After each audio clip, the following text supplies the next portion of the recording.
There's a handful of running backs here in fantasy football that are must-starts every single week. But what about all those other guys? Are they starts or sits?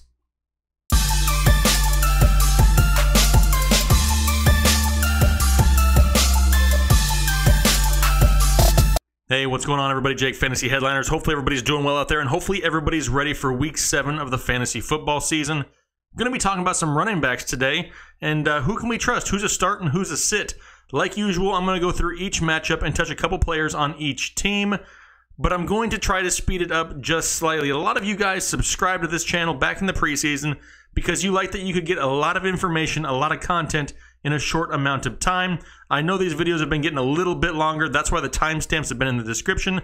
But I'm going to try to speed it up for you just a little bit, and we're going to get right into things. Not going to waste a whole lot of your time. Lots of other videos I got out there that you can take a look at and watch. So let's get into some start sits for some running backs this week for Week 7. Let's kick it off on Thursday Night Football. You got the Denver Broncos and Arizona Cardinals. Starting off with the Broncos, you have Royce Freeman and Phillip Lindsay. And yes, I know, as soon as I said Royce Freeman, a few of you probably threw up in your mouth a little bit. But he's not that bad. He's just not getting the usage that he needs. He's still hovering right around that 5 yards per carry. And Phillip Lindsay has proven to be somebody who's very valuable, especially in PPR leagues. Right now, he is running back 19 in PPR leagues, and he's averaging 11.7 points per game, going up against an Arizona Cardinals defense that is absolutely horrible against the run. They're ranked 32nd, and there's only 32 teams. On average, they're giving up 35 points per game to opposing running backs, and this is a very, very juicy matchup for the Denver Broncos. Now, obviously, Phillip Lindsay, he's produced in the past. I'm going to start him as a flex play for sure this week in PPR leagues. Royce Freeman is going to be a sneaky start for me. I know he's burned a lot of you guys in the past, and I get that. I understand it, but I'm not going to be surprised if we see a touchdown and a productive day on the ground from Royce Freeman against a porous Arizona Cardinals defense, and it's a gamble, but I'm going to start Royce Freeman. If there's a team in the NFL that's just as bad against the run as the Arizona Cardinals have been these past few weeks, it's the Denver Broncos. They've been absolutely torched on the ground by opposing running backs. The last 2 weeks alone, Week 5 against the Jets, they gave up 318 rushing yards and a touchdown. Last week, Week 6 against the Rams, 232 yards on the ground, 2 touchdowns. Todd Gurley tore them up. They're giving up, on average, 31.5 points per game. This is not the same old Denver Broncos defense that we're used to, and David Johnson's finally starting to turn the corner into some production. He only had 55 yards rushing, almost an identical stat line to 2 weeks ago where he had 18 carries, 55 yards. He did have 1 touchdown this past week, 2 touchdowns the week before. They're still not including him in the passing game the way they should, but at least his carries, at least his usage are starting to creep back in the right direction. Love this matchup. Definitely starting David Johnson this week. Moving on to Sunday of the Tennessee Titans and Los Angeles Chargers. And we'll start off with the Titans because I told you guys I'd talk about a player on every single team.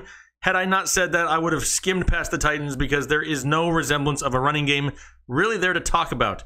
We didn't know how it was going to work in the preseason, and here it is, Week 7, and we still don't know how it's going to work out because neither of these guys are productive. Dion Lewis can't even go out there and get involved in the passing game. Last week, only 2 catches for a whole 5 yards to go along with 5 carries for a whopping 9 yards. And if that wasn't bad enough, you have Derrick Henry, who had 7 carries for 21 yards and is never going to be involved in a passing game. I have no interest in either one of these guys. Now, they are going up against the 11th ranked run defense in the Los Angeles Chargers, only allowing 20.3 points per game in PPR leagues. They haven't allowed a rushing touchdown since Week 3, and that was to Todd Gurley. I'm passing on both of these guys in Tennessee, no interest. On the Chargers side of the football, we got 2 guys that I really like. We have Melvin Gordon and Austin Eckler. I'm not going to sit here and sell you on Melvin Gordon. He's the number 2 fantasy running back right now in PPR leagues, averaging almost 26 points per game, 9 touchdowns this year. He's involved in the passing game. Not going to sit here and sell you on Melvin Gordon, even though it's a pretty solid run defense they're going up against in Tennessee. Right now, they're currently the 5th ranked defense against opposing running backs, only giving up on average 17.2 points per game. And Week 6, last week against the Ravens, was the first time they've allowed a rushing touchdown to an opposing running back, where they allowed 2 to Alex Collins. You're definitely starting Melvin Gordon. I don't care who the opposing defense is. He's that good. Austin Eckler, on the other hand, is somebody who's really just relegated to PPR leagues if you want the maximum volume. He's a solid flex play. Right now, RB 14 in PPR leagues, averaging 12 points per game. One thing that was slightly concerning last week against the Cleveland Browns, 7 carries for 60 yards, which is great on the ground, but 0 catches for the first time this season. I don't expect that to last. I expect it to turn around. I'm starting Austin Eckler as a flex play in PPR leagues this week. Texans and Jags are next, so we'll start off with the Texans, talking about Lamar Miller and Alfred Blue, and I'm not going to start either of these guys this week. Yes, the Jacksonville defense has been somewhat vulnerable as of late. Last week against the Dallas Cowboys, they allowed 124 yards on the ground and a touchdown. They've allowed touchdowns the last 2 weeks straight to opposing running backs. However, those 2 weeks they went up against Kareem Hunt and Zeke Elliott. This is still an elite run defense. They're struggling to run the ball, a ton in Houston. Lamar Miller hasn't been efficient basically since he's been there. Last week, 15 carries, 46 yards, no touchdowns on the ground. Alfred Blue is kind of in the mix, 7 carries for 26 yards. Donta Foreman's not ready to return yet, so these guys are going to shoulder the majority of the load, but it's not really going to be worth your time here in Week 7, and I'm sitting both Lamar Miller and Alfred Blue. For Jacksonville, we'll talk about TJ Yeldon, and we'll mention Leonard Fournette's name just because it's cool to say it every once in a while. Yes, there are reports out there that there's a chance that he plays this week. I really don't see it. If they're smart there in Jacksonville, they'll rest him, they'll sit him out, they'll let him get to be 100% healthy before they throw him right back out there and get re-injured. I expect TJ Yeldon to get the majority of the work again. Unfortunately, last week against Dallas, they went out and put up huge numbers against the Jacksonville Jaguars, and it kind of took TJ Yeldon out of the game script. I mean, they were trailing the entire game, and Yeldon wasn't really relied upon like he had been in weeks past. Last week against Dallas, only 8 carries for 41 yards and wasn't overly used in the passing game, only had 3 catches for 29 yards. Now they go up against the Houston Texans, who are a formidable run defense against opposing running backs, currently 15th ranked in the league, giving up on average 21.5 points per game. They have only allowed 1 rushing touchdown on the year. So like I said, they're a pretty solid defense. But I really don't expect Jacksonville to get down that quickly like they were last week against Dallas and pretty much forced to abandon the run. I'm going to start TJ Yeldon this week, and I'm not counting on Leonard Fournette to be suited up. Panthers and Eagles are next, and we'll start off talking about Christian McCaffrey and the Carolina Panthers. A lot of people are starting to get a little bit worried about Christian McCaffrey, but you really don't need to be. As long as you're in a PPR league, he still has huge value. He's the number 9 rated running back as of right now, averaging 18.8 points per game. Yes, last week, rushing-wise, it was a down week for Christian McCaffrey. Only 8 carries for 20 yards. Still had 7 receptions for 46 yards, though, and that really boosts his value from a week-to-week basis. They are going up against the Philadelphia Eagles, which are ranked the 8th ranked defense against opposing running backs. The problem is they really haven't faced a whole lot of solid running backs this year to really test them. They went up against Saquon Barkley last week. They gave up 147 yards and a touchdown on the ground. We know what happened with Saquon Barkley last week. Dude went off.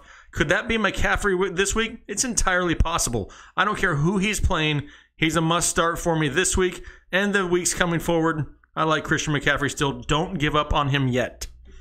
For all you gamblers out there, we have the Philadelphia Eagles backfield, which is Corey Clement and Wendell. Don't tell me I have Smallwood, but which one do you choose? It's really a crapshoot, to be completely honest. This is going to be close to a 50-50 split. I went on this show last week, said I liked Wendell Smallwood a little bit better, and no, it's not because of his last name. I thought he'd have a better chance at the goal line carries, more involvement in the passing game.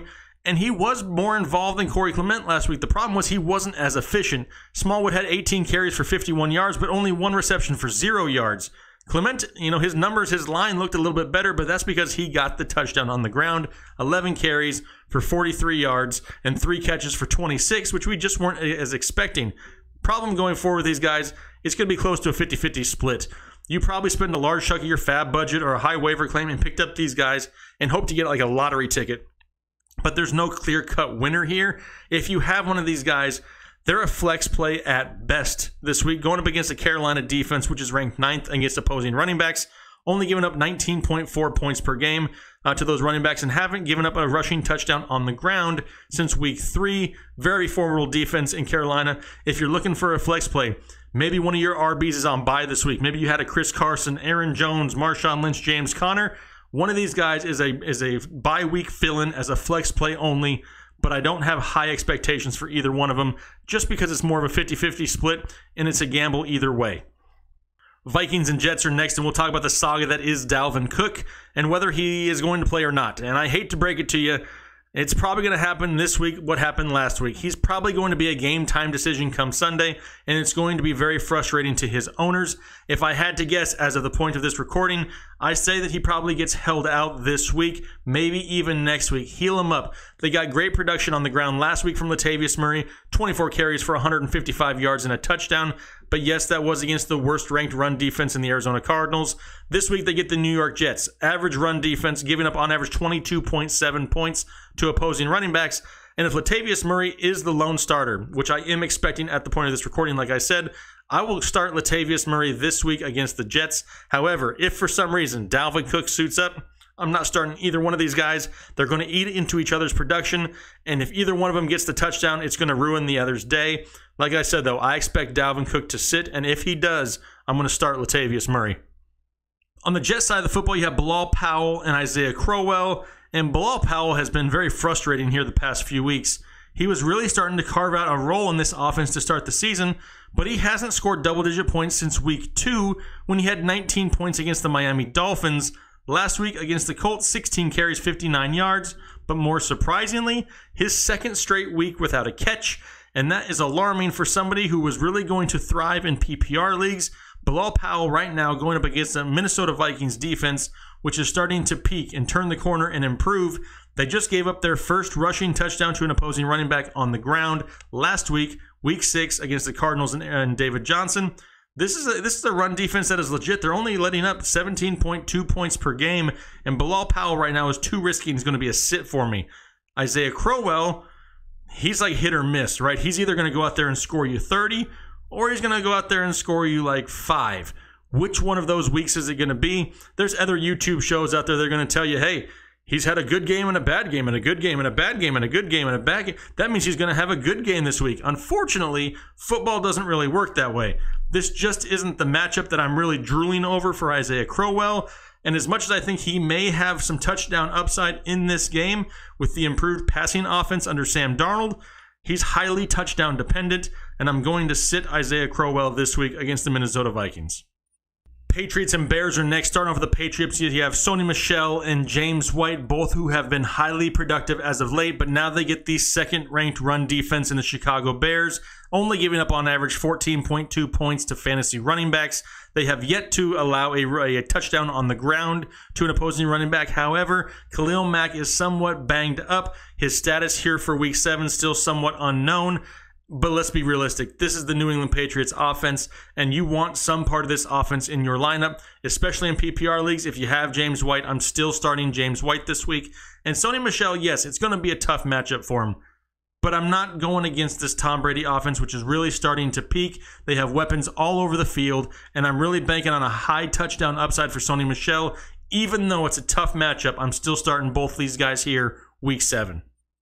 On the Bears side of the football, you have Jordan Howard and Tariq Cohen. Now, Jordan Howard, I'm not going to waste a whole lot of time because he's wasted a whole lot of our time so far this season. Only one rushing touchdown on the year. Last week, 14 carries, 69 yards, a fumble, 4 fantasy points. Going up against a New England run defense, currently 16th against opposing running backs. Haven't allowed a touchdown since week 1 against the Houston Texans on the ground to an opposing running back. Currently the 16th ranked defense, but Jordan Howard has been way too inconsistent for me to trust at this point. He's going to my bench. He's staying there, and I'm hoping for him to turn around here second half of the season. Tariq Cohen, though, is somebody who's going to be a must-start flex play for me, probably for the coming weeks. He's going to be highly involved in this offense. I've said it in other shows. Tariq Cohen, Taylor Gabriel are the two pieces of this offense that I really want going forward. Tariq Cohen, I don't want to say he's matchup proof, but the way they utilize him in Chicago, putting him in motion, putting him in the slot, getting him runs out of the backfield, he's getting a bunch of different opportunities to be productive. He's had over 20-plus fantasy points to his past 2 games. Last week against the Miami Dolphins, 5 carries, 31 yards, and a touchdown, to go along with another 7 receptions for 90 yards. I expect more of the same. They're going to have to throw to stay in the game with New England, and I don't care about that New England defense. They're using Tariq Cohen the right way, and I'm going to start him as a flex this week for Week 7. Bills and Colts are next. Starting off with the Bills, you have Shady McCoy and Chris Ivory. I'm not really on either one of these bandwagons, to say the least. Yes, McCoy has had 12 fantasy points the last 2 straight weeks in PPR leagues, has yet to break 100 yards on the season, has yet to score a rushing touchdown, not overly involved in the passing game. What's the status of Josh Allen? Is Nathan Peterman going to start? All of these are just chips stacked against this running game, and I'm going to sit anybody with a Bills jersey on. I'm going to sit them, like, probably for a while. I'm sitting Shady McCoy and Chris Ivory. I don't need a whole lot of explanation for these two. On the Colts side of the football, you have Nyheim Hines and now Marlon Mack to talk about. And Marlon Mack looked pretty good in his return last week up against the New York Jets. He had 12 carries for 89 yards, nothing impressive, but he did look pretty good on tape. And he's somebody who's going to start eating into the value of Nyheim Hines, which I absolutely hate, because Nyheim Hines is somebody who could be very explosive and a very good PPR option for you guys. Last week, though, against the Jets, only 3 carries, 14 yards, another 2 catches for 21. Was really taken out of the game flow with the way that game progressed last week. It was pretty disappointing to see. I'm not giving up on Nyheim Hines yet. This week against the Buffalo Bills defense, which on paper looks pretty decent against opposing running backs. They're currently ranked 18th, so it's middle of the pack, giving up 23.5 points per game. But the last, 4 weeks, they've looked pretty good on the ground stat-wise. Here's the issue. They haven't really played any team with a solid running game. The past 4 weeks in which they've really started to lower their numbers down, they've gone up against a Dalvin Cook-less Minnesota Vikings. They've gone up against a Green Bay Packers team that can't figure out how to use Aaron Jones, a Tennessee Titans team that has no idea how to run a football, and the Houston Texans, which may be one of the worst running teams in all of the league. That's why these numbers look as good as they are. This is still a decent matchup. If you're in a deep league and you're looking for somebody, a streaming option, a bye-week fill-in, somebody to replace an injured player, whatever it is, I'm not against starting either one of these guys this week here for the Indianapolis Colts, but only as a flex play and hopefully only in 12-team leagues or larger. There are better options out there, but I like the upside for both of these guys this week, and I have no issues with you starting them if need be. Browns and Bucks are next. We'll talk about Carlos Hyde, and Duke Johnson now gets entered into the show. And he's somebody who I really like going forward here for the next few weeks. They're finally starting to utilize Duke Johnson the way that he was kind of utilized last year in Cleveland, more of that pass-catching role. They need some help from their pass catchers, and Duke Johnson is a very reliable source. He is not going to be the type of guy that goes out there and gets you 10 to 15 carries out of the backfield. Last week, he only had 2 carries, got 36 yards on them, and then added another 4 receptions for 73. He scored double-digit points 2 out of the past 3 weeks, and I do expect them to keep on working him into the game plan. He's got some great matchups coming up. Carlos Hyde's been somewhat disappointing here the past few weeks, has yet to break 100 yards on the season, hasn't had a touchdown in the last 2 weeks. He's kind of teeter-tottering right there on that fringe RB2 level, and Duke Johnson's going to start eating into that, progress a little bit. They do have a decent matchup going up against the Tampa Bay Buccaneers, but the Buccaneers really struggled the first couple weeks against the run. They've really gotten better here the last few weeks. Last week against Atlanta, they only allowed 57 yards rushing and a touchdown on the ground. The week before that, when they played in Week 4 against the Bears, they only allowed 78 yards and no touchdowns on the ground, but they were a lot more vulnerable through the air, pass-catching-wise, to the running backs. I look for Duke Johnson to have a good game. He's a start for me as a flex play this week, especially in PPR leagues. And Carlos Hyde is no more than a bye-week fill-in for me this week, possibly a flex play if need be. To me, he's got a decent floor, but the ceiling is just limited at this point. On the Tampa Bay Bucks side of the football, we actually saw a productive running back for the first time in 2018 last week with Peyton Barber. Yes, he had 13 carries, 82 yards to go along with 4 catches, 24 yards, and a touchdown to give him 20 fantasy points last week. Before last week, though, he had a total of 17 points on the year. I don't trust this backfield for nothing. I don't care about Ronald Jones. I don't care what kind of potential he has. I don't care about his 1 carry for 3 yards in his breakout game of last week against the Atlanta Falcons. Not interested. Even though the Cleveland Browns defense has been vulnerable on the ground to opposing running backs, currently the 26th ranked defense got absolutely shredded last week by Melvin Gordon. It doesn't matter. I'm sitting both Peyton Barber and Ronald Jones for a very long time. Lions and Dolphins are next, and I'm going to be upfront and honest with you guys. I'm going to be real bold here, and I'm going to start Kerryon Johnson of the Detroit Lions. Coming off the bye week, I think this team sees that they have to get this kid more involved going forward. Every time he touches the ball, he looks electric and does something with it. He helps them move the chains, and that's something that they desperately need there in Detroit. He's got double-digit fantasy points his last 4 games straight, and they have a great matchup going up against the Miami Dolphins defense, which is giving up 30 points per game to opposing running backs. They've given up a total of 5 rushing touchdowns on the ground so far this year. Last week against the Chicago Bears, they gave up 22 carries, 108 yards, and a touchdown just on the ground to the Bears running backs. He's somebody that needs to be paid attention to this week. I'm going to be bold, and I'm going to start Kerryon Johnson. LeGarrette Blount is strictly touchdown dependent. I really have a hard time starting guys that are basically only touchdown dependent. You're not going to see a whole lot of volume from LeGarrette Blount, and I'm going to sit him this week and just hope that these goal line carries start going Kerryon's way, because he could be a solid stud for you down the second half of the season. On the Dolphins side of the football, you have Kenyon Drake, who likes to play hot potato with the football. And you got Frank Gore, who may be like 3 days short of 212 years old. But do we really want to start either one of these guys? Debatable. Kenyon Drake, I've been off this bandwagon for weeks. He's been one of the most inconsistent running backs in football. These whole fumbling issues as of late are going to start losing him touches. And Frank Gore is somebody who this offense kind of trusts a little bit more at this point. He's had double-digit carries 3 straight weeks. Last week against the Chicago Bears, one of the top-ranked run defenses in all football, Frank Gore had 15 carries for 101 yards, and he's being utilized more and more each week. If I'm looking for this safer play, it's Frank Gore for me this week, which is absolutely crazy to think about.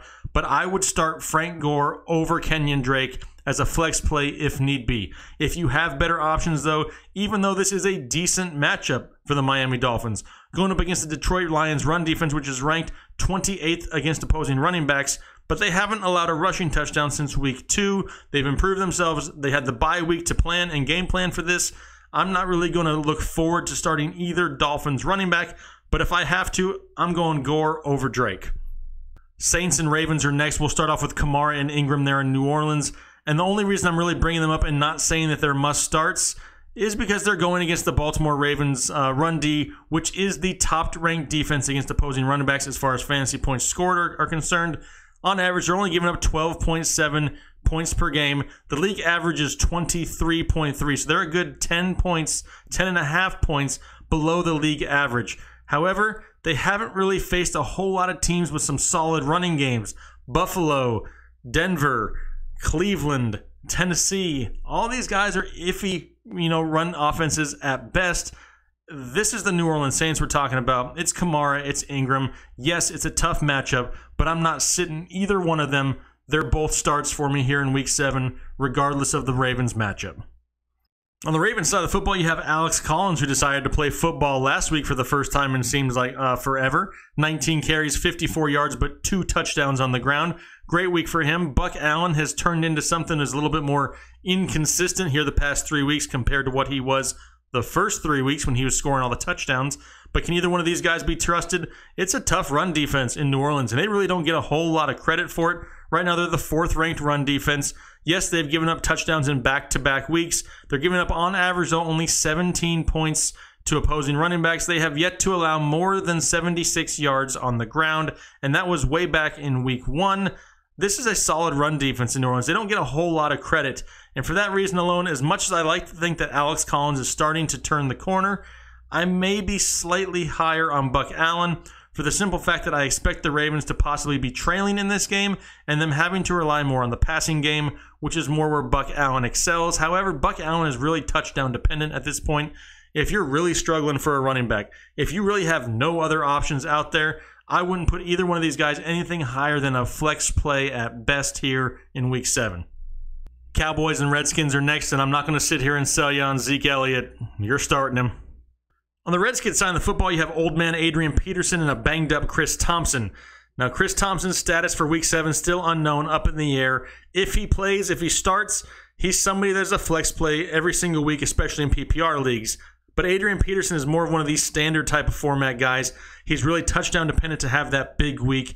He does have a relatively safe floor. Last week, 17 carries for 97 yards, no touchdowns against the Panthers. But this matchup against the Dallas Cowboys is a little rough. They're the 10th ranked run defense against opposing running backs, giving up on average 19.7 points per game. They haven't allowed more than 74 yards on the ground to opposing running backs since week 3, and that was against the Seattle Seahawks. Their only time all year that they've given up over 100 rushing yards in a game. It's a solid defense there in Dallas. I'm not really buying into the Adrian Peterson bandwagon unless Chris Thompson sits. If Chris Thompson sits, then I'll fire up Adrian Peterson as a flex play, low-end RB2 this week for week 7. Rams and 49ers are next, and man, I don't know about you guys, but I'm sure frustrated with Todd Gurley. Yeah, right. You're starting Todd Gurley. For the San Francisco 49ers, you got Matt Breida, not so much Alfred Morris anymore, and now Raheem Mostert is added into the mix. And yeah, not too many people know who Raheem Mostert is. However, he had a pretty decent game on Monday Night Football. 12 carries, 87 yards, and has really seemed to take that number 2 spot away from Alfred Morris, but he's not startable here in Week 7. Matt Breida, the clear running back 1 in San Francisco, 14 carries, 61 yards, and a touchdown this past week against the Packers. He's had double-digit fantasy points 4 out of the last 5 games, but they do have a tough matchup going up against the Los Angeles Rams, who are definitely more vulnerable through the air than on the ground. They've allowed 100 yards rushing twice so far this year to opposing teams, but Matt Breida has that pass-catching upside, and even though they're going up against the Rams, I have Matt Breida as a start, as a flex play here in Week 7.